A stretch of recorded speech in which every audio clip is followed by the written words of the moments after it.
ছাত্র নেতৃত্ব যারা জুলাই আগস্টের আন্দোলনের নেতৃত্ব দিয়েছেন, যারা ইতিমধ্যে সরকারের আছেন, তারা আসলে সরকারে না থাকলে ভালো করতেন।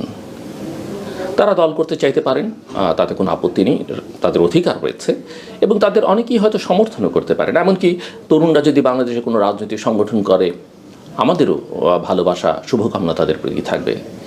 কিন্তু একটা কথা আমাদেরকে অবশ্যই স্বীকার করতে হবে, মানতে হবে, এই যে ছাত্রদের নামে সব কিছু হচ্ছে, এটা একেবারেই ঠিক নয়।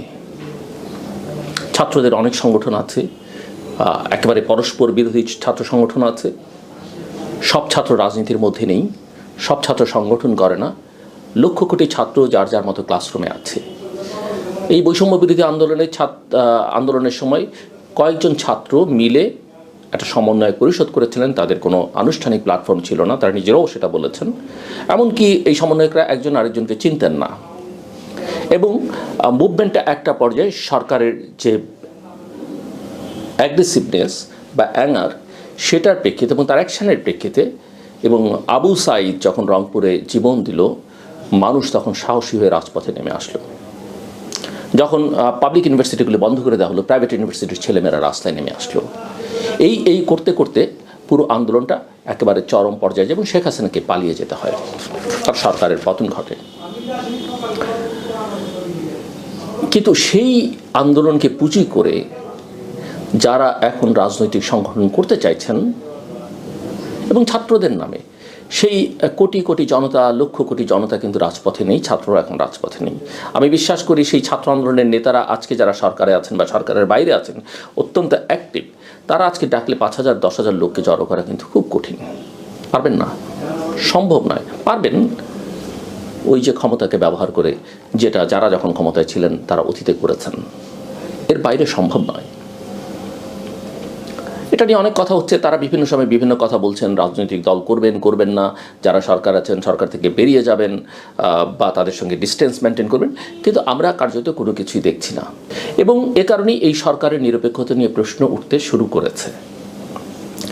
যে কারণেই বিএনপি মহাসচিব মির্জা ফখরুল ইসলাম আলমগীর বলেছিলেন যে এরা যদি না পারে, এরা যদি ব্যর্থ হয়, এরা যদি নিরপেক্ষতার প্রমাণ না দিতে পারে, তাহলে নিরপেক্ষ সরকারের অধীনে নির্বাচন হবে। এবং সেই নিরপেক্ষ সরকারের অধীনে নির্বাচনের দাবিতে, যেটা তাদের দীর্ঘদিনের দাবি, তারা এবং তাদের মিত্ররা আবার রাজপথে নামবেন। অত্যন্ত ন্যায়সঙ্গত, যুক্তিসঙ্গত কথা।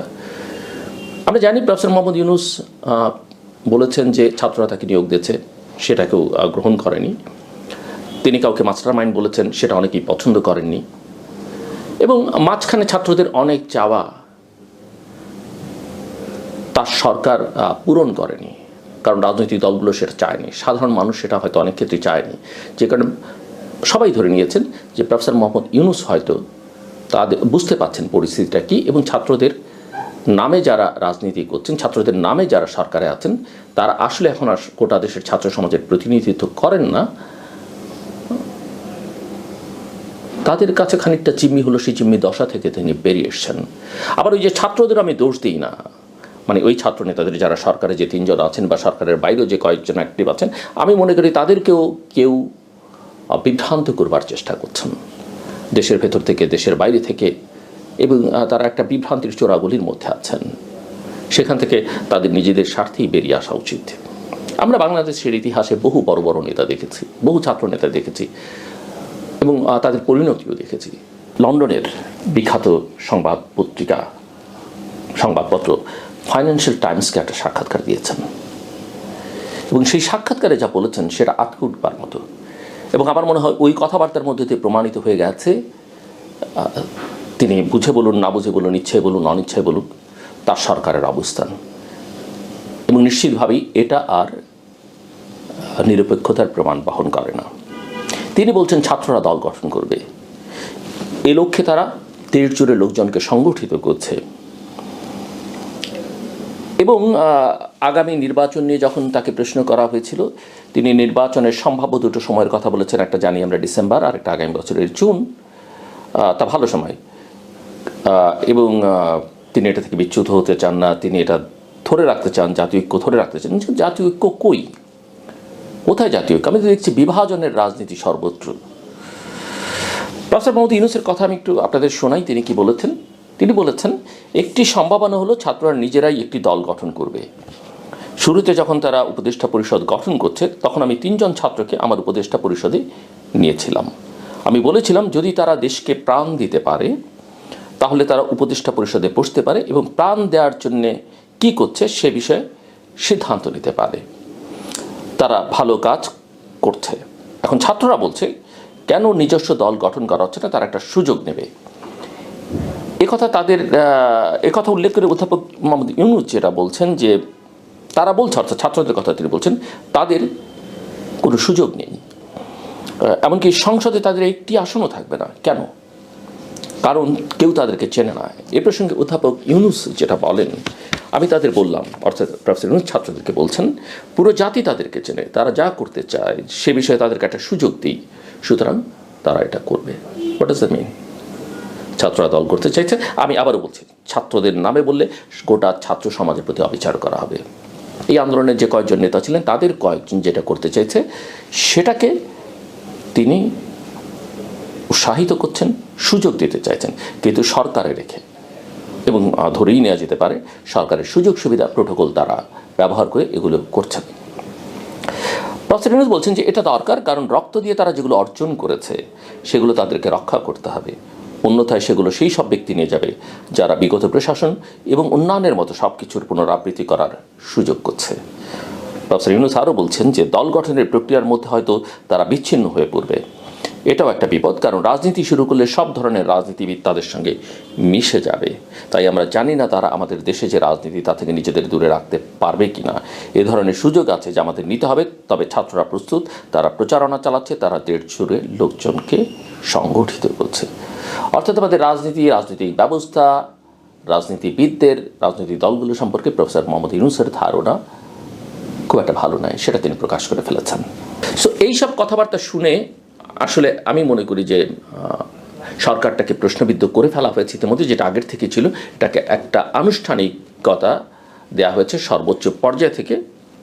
তিনি যদি এই ক্ষমতা ব্যবহার করতে থাকেন, প্রফেসর মোহাম্মদ ইউনূস এই ছাত্রদের সুযোগ দিয়ে, তাহলে তিনি ক্ষমতার অপব্যবহার করেছেন।